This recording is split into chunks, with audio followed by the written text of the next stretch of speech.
মার্কিন packs silica নাকি Chinese ওয়াইকো, প্রযুক্তি এবং কৃত্রিম বুদ্ধিমত্তার নতুন জোটের রাজনীতিতে ঢাকা নিয়ে শুরু টানাটানি।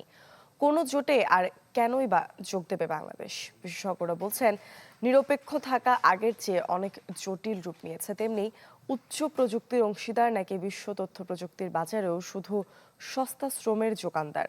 কোন পথে হাঁটবে ঢাকা? বুঝে শুনে এগোতে হবে। মোর্শেদ হাসিবের রিপোর্ট। কৃত্রিম বুদ্ধিমত্তা প্রযুক্তির বাজার নিয়ন্ত্রণে ২৫ দেশকে নিয়ে প্যাক্স সিলিকা জোটের নেতৃত্বে আছে যুক্তরাষ্ট্র, যা গঠিত হয় গেল বছর। দক্ষিণ এশিয়া থেকে এ জোটে আছে ভারত।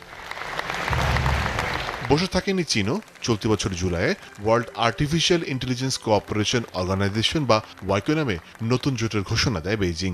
এই জোটের দেশের সংখ্যা ২৯, যার মধ্যে আছে রাশিয়া, ব্রাজিল, পাকিস্তানের মতো দেশ। এই জোটের পর্যবেক্ষক হিসেবে অন্তর্ভুক্ত হয়েছে বাংলাদেশও। যুক্তরাষ্ট্র চায় প্যাক্স সিলিকা জোটে যুক্ত হোক ঢাকা।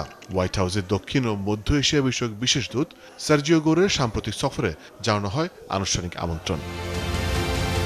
এ অবস্থায় কৃত্রিম বুদ্ধিমত্তা ভুবনের দখল নিয়ে দুই ভূ রাজনৈতিক প্রতিদ্বন্দ্বী টানাটানিতে পড়েছে বাংলাদেশ। বিশ্লেষকরা বলছেন, নিরপেক্ষ থাকা আগের চেয়ে অনেক জটিল রূপ নিয়েছে।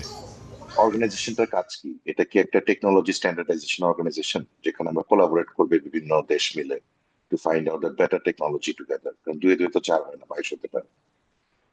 দ্বিতীয়ত, এই প্যাকটা কি বা এই অর্গানাইজেশনটা কি এআই রিলেটেড, যে পরবর্তীতে পলিসি গুলো হবে যেগুলা গ্লোবালি বা রিজিওনালি অ্যাকসেপ্ট করা হবে কি হবে না, সেটা নিয়ে কাজ করবে। দুটো প্যাক্টের মধ্যে থাকা মানে তো আপনি কোন একটা প্যাক্টের দাসানুদাস হয়ে যাওয়া না, এটা ডিপেন্ড করবে প্যাক্টের সাথে আমাদের কন্ট্রাক্টটা কিরকম। সুযোগ এসেছে দুটো প্ল্যাটফর্ম থেকেই বেনিফিট নেয়ার, দুটো প্ল্যাটফর্মকে বুঝতে পারার এবং সেখান থেকে সিদ্ধান্ত নেয়ার পরবর্তীতে যদি প্রয়োজন হয়, যে যদি একদিকে চলেও যেতে হয়, আমরা কোন দিকে যাব সেটা বুঝতে হলে তো আগে তাদেরকে চিনতে হবে, জানতে হবে।